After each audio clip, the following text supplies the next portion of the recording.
I had asked Roy about kind of leadership on this team, and he said it's kind of been a group effort. Yeah. For the majority of your career, Marcus kind of filled that role as a single person. Mm-hmm. Is there a big difference in going from like a one-person type leader to a group approach? I would definitely say Marcus was more outspoken.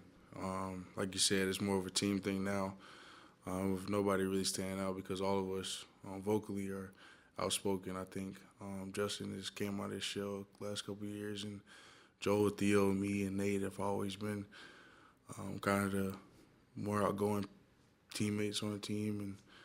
And I just think when you pull all that together and you lose a guy like Marcus, you have no choice but to come together and try to form something at least close to what he did.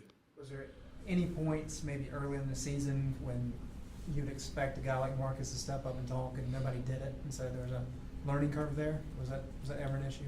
I don't think so. Like I said before, I think we all understand when it's time to get on each other and when to get on each other and who to get on more than others. So I think it's just all a part of being together over these last couple of years and knowing your teammates. I think that's the most important thing, and I think once we realize that, everything else falls into place. When you have 2 road games in 3 days like you have coming up, for you personally, is it hard to not think about the fact that you got these 2 road games in 3 days, or are you at the point in your career where it's just next game up and that's the only thing? Oh, yeah, I'm definitely at the point where I'm like the next game's up. And that's how you got to think about it. I try to tell Tony and those guys to think about it the same way, just because when you think too far ahead, you lose games like Georgia Tech and Miami and those type of games. And those are the type of games that right now in the season where we don't need to be losing. And I think we've done a tremendous job of staying focused here lately and really buying into having the best defensive game that we can possibly. And I think the last 2 games we definitely bought in, and it showed. As difficult as these next couple of days are going to be, does it help you when you get to the NCAA tournament and you're going to be playing 2 games in 3 days? Does it help to prepare you for that? I think so. Like I said before, for the guys that's been here, it's really, I think it's a piece of cake for us just because of where we've been before and the opportunities we had before and the experience. So I think the hardest thing will definitely be for the young guys. But it's no different from really like AAU, I guess you could say, where you play 3 games in 1 day maybe and those type of things. In the past couple of years, this was a point in the year where things didn't go as well for you. What's different about this year for you? Is it just your health or better mental state, or how do you characterize kind of what's been behind your consistency? Definitely be injury free. I think that was really one of the only things that was holding me back, and for me to be in a great position physically, I think that's something I've really been focusing on because I know the past seasons has kind of been up and down for me towards the end, and I just really wanted to focus on maintaining the same weight and eating the right foods and doing whatever I can just to help us win. What goes into all of that, with making sure that you're staying healthy through this your process behind? Just keep reminding myself. I know my championship game performance wasn't good at all. And I know if we're blessed and lucky enough to make it back there, it won't be that result. Just because of how hard feel like I've worked on my body and just trying to be the best teammate I can off the court, especially. With that being said, Roy said that you guys are really just focused on the regular season right now. Within the team and yourself, how often do you think about March at this point in time?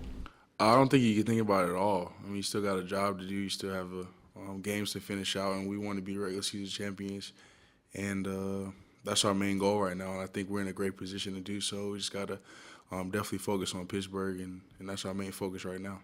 That having been said, Joel said after the game that he constantly thinks of those last 4 seconds in Houston.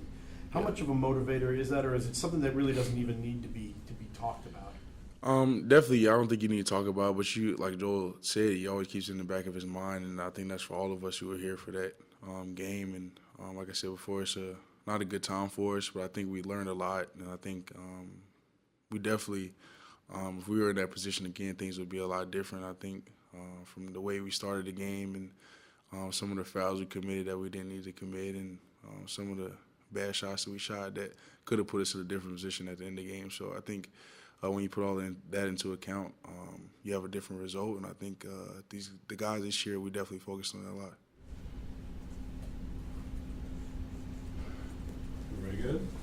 That was easy. Actually, these last couple games have been not as high scoring as some. Yeah.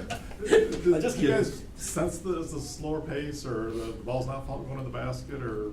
I think that's from the other team's perspective. I think that their goal is to try to slow us down because, of course, you want to play a fast-paced game. And I think when we're doing a great job of sharing the ball, we're doing a great job running the floor and attacking the opposing teams. I think it's hard to do, but like some games like Virginia, when that's just the way they play, there's nothing you really can do about that when they have the ball in their hands for the entire 30 seconds. So you got to defend that and you got to prepare for that. And I think these last couple of games we definitely have been in situations in practice where we wanted to simulate what the other team would do, and I think we did a tremendous job of doing that. So when you don't have 80 or 90 points, that doesn't phase you at all? No. As long as we win, that's all that matters.